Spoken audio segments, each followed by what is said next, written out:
بسم اللہ الرحمن الرحیم۔ حدیث کے ضبط کی کیفیت اور حاصل کرنے اور سننے کا طریقہ کار۔ حدیث کو محفوظ کرنا، یاد کرنے کا طریقہ۔ کیفیت سماع حدیث، حدیث کو سننے کی کیفیت۔ اس سے مراد شیوخ سے روایت کرنے اور اسے حاصل کرنے کی غرض سے حدیث کو سننے والے کے لیے شرط اور مناسب امور کا بیان ہے۔ کیفیت سماع حدیث سے مراد کیا ہے؟ شیوخ سے روایت کرنے اور ان سے حدیث لینے کی غرض سے حدیث کو سننے والے کے لیے کن کن چیزوں کا خیال کرنا چاہیے۔ جو استاد سے حدیث پڑھنے گیا ہے نا، اسے کن چیزوں کا خیال کرنا چاہیے تاکہ وہ اپنے غیر کو وہ حدیث، تاکہ وہ آگے کسی اور تک وہ حدیثیں پہنچا سکے۔ انہوں نے عربی سے ترجمہ کیا اس لیے پھر اس کو وہ غیر کا ترجمہ انہوں نے کیا تاکہ وہ کسی اور کو، جیسے استحبابی یا وجوبی معین عمر کی شرط ہے۔ جیسے یہ شرط لگائی گئی کتنی عمر میں حدیث روایت کرے اور کتنی عمر میں آگے حدیث پہنچائے۔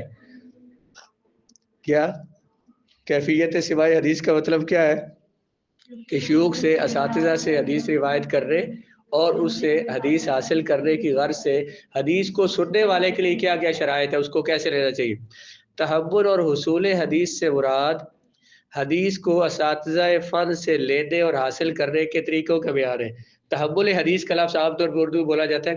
تحمل حدیث کا معنی اساتذہ سے حدیثیں لینا، اساتذہ سے حدیثیں پڑھنا۔ بیان ضبط کا مفہوم یہ ہے کہ طالب کے ضبط کی کیفیت، اس کے حافظے کی کیفیت، جو اس نے حدیث حاصل کی ہے، ایسا ضبط جو اسے اس کا اہل بناتا ہے کہ وہ دوسروں کے لیے روایت کرے۔ تو وہ جو اس کا ضبط ہے نا وہ اچھا ہو، تسلی بخش ہو۔ تحمل حدیث کا مراد، اس میں دو لفظ بولے جائیں گے، تحمل اور ادائے حدیث۔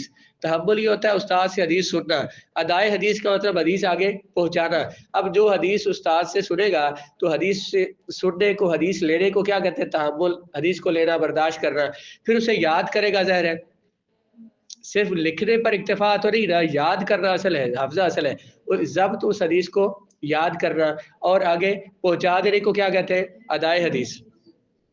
بیان ضبط کا مفہوم یہ ہے کہ طالب کے ضبط کی کیفیت، اس کے حافظے کی کیفیت، جو اس نے حدیث حاصل کی ہے، اسے اس کا حافظہ اور ضبط اسے اس قابل بناتا ہے کہ وہ اسے دوسروں کے لیے روایت کرے، وہ اسے روایت کر کے دوسروں تک اسے پہنچائے۔ فن اصول حدیث کے علماء نے علوم حدیث میں سے اس نوع کا اہتمام کیا ہے۔ اصول حدیث کے علماء نے علوم حدیث کی اقسام میں سے اس کا خاص طور پر اہتمام کیا، اس کو ذکر کیا ہے۔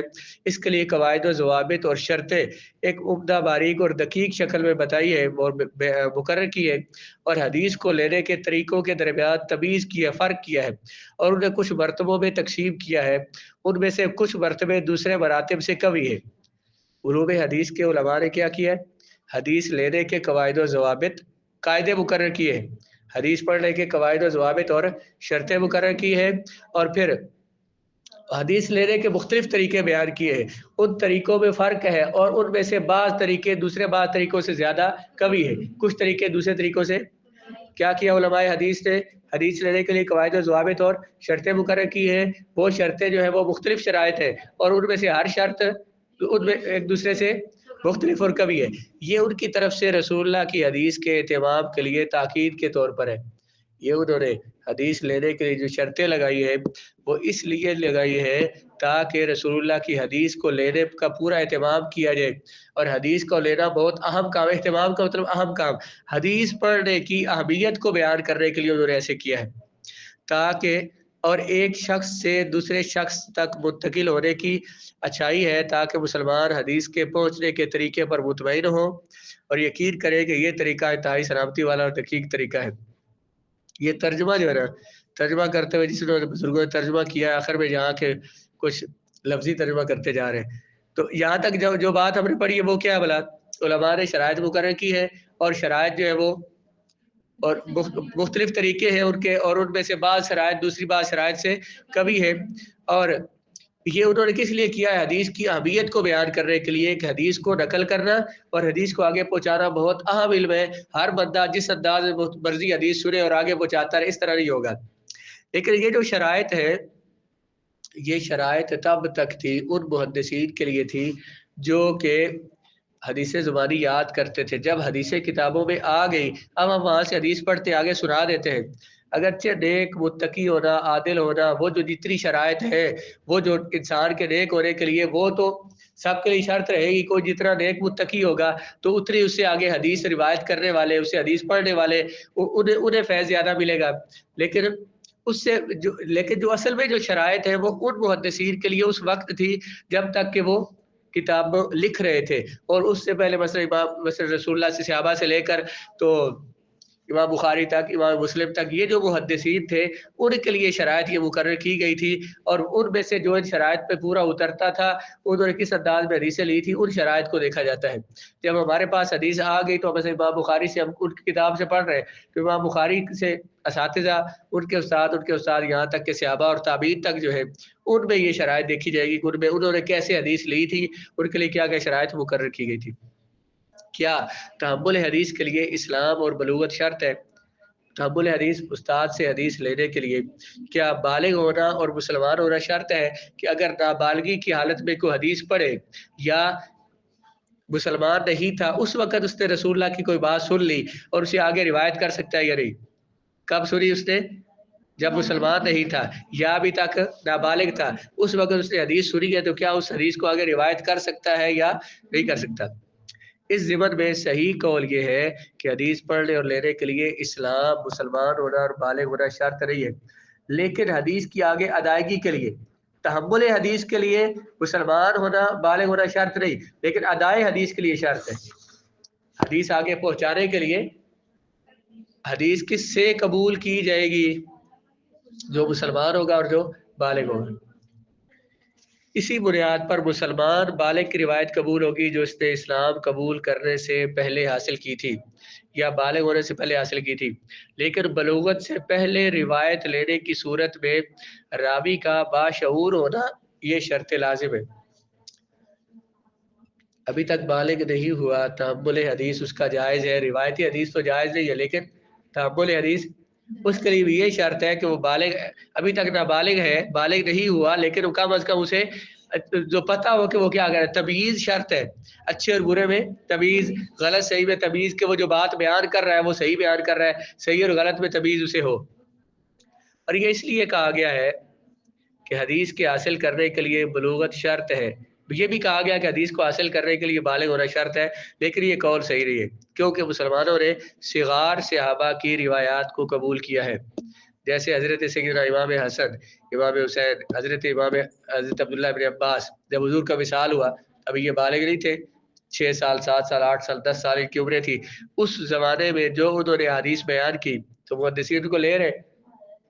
عبداللہ بن عباس کی وہ حدیث آپ نے پڑھی ہے, وہ جو تہجد والی حدیث کہ حضور کے ساتھ حضور کے گھر میں رہے اور رات کو رسول اللہ علیہ السلام نماز پڑھی. بچے تھے تو حضور کے جو زوجہ محترمہ جناب حضرت میمونہ آپ کی خالہ تھی تو ان کے گھر میں رہے.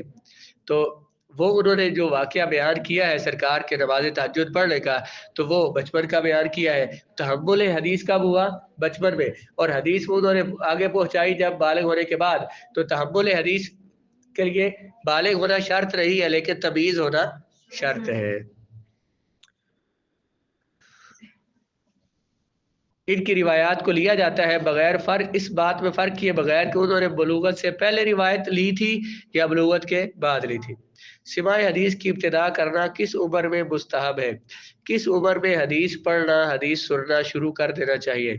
سماع حدیث ایک قول یہ ہے سماع حدیث کی ابتدا 30 سال کی عمر میں ہونی چاہیے, یہ اہل شام کا قول ہے.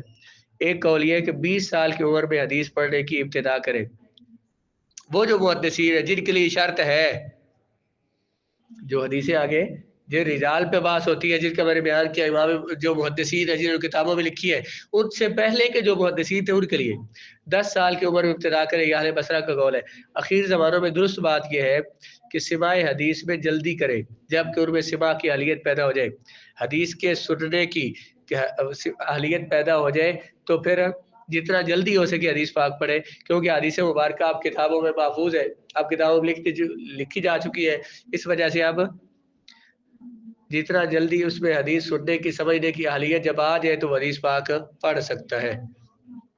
کم سے راوی کے لیے عمر کا تعین, بعض علماء نے کہا کہ 5 سال کم از کم راوی کی عمر کتنی ہو, 5 سال ہو, اور اسی پر محدثین کا عمل ثابت ہے. بعض کہتے صحیح ہے کہ تمییز کا اعتبار ہوگا, 5 سال کا ہو اور اسے سمجھ ہو، اچھے برے کا فرق کر سکتا ہو، غلط صحیح کا، تو اس کی روایت لے لیں گے. اور اگر 10 سال کا ہے، بالغ تو نہیں ہوا، 10 سال کا، لیکن تمییز اسے نہیں ہے، تو اس کی روایت کو نہیں لیا جائے گا. اکثر نے یہ کہا کہ تمییز ہونی چاہیے. اب اگر وہ خطاب کو سمجھتا ہے اور جواب دے سکتا ہے تو ممیز کہلائے گا اور اس کا سماع درست ہوگا. ورنہ خطاب کو سمجھتا ہے مطلب اسے کوئی مخاطب کرے، خطاب گفتگو کرنا، وہ گفتگو کو سمجھتا بھی ہے اور اس کا صحیح جواب بھی دے سکتا ہے، تو ممیز یا ممیز کہلائے گا اور اس کا سماع حدیث کا درست ہوگا. اور اگر اس میں فرق نہیں کر سکتا تو پھر سماع حدیث درست نہیں ہے. اب حدیث کے تحمل حدیث کے آگے طریقے بیان کر رہے ہیں. یہ صرف یہ بیان کیا اس میں کہ تحمل حدیث کے لیے شرائط ہے، یہ شرائط علماء نے کیوں مقرر کی ہے، اور کم از کم عمر کتنی ہونی چاہیے، اور کم عمر راویان حدیث جو ہے ان کی روایات کو لے گے یا نہیں لے گے.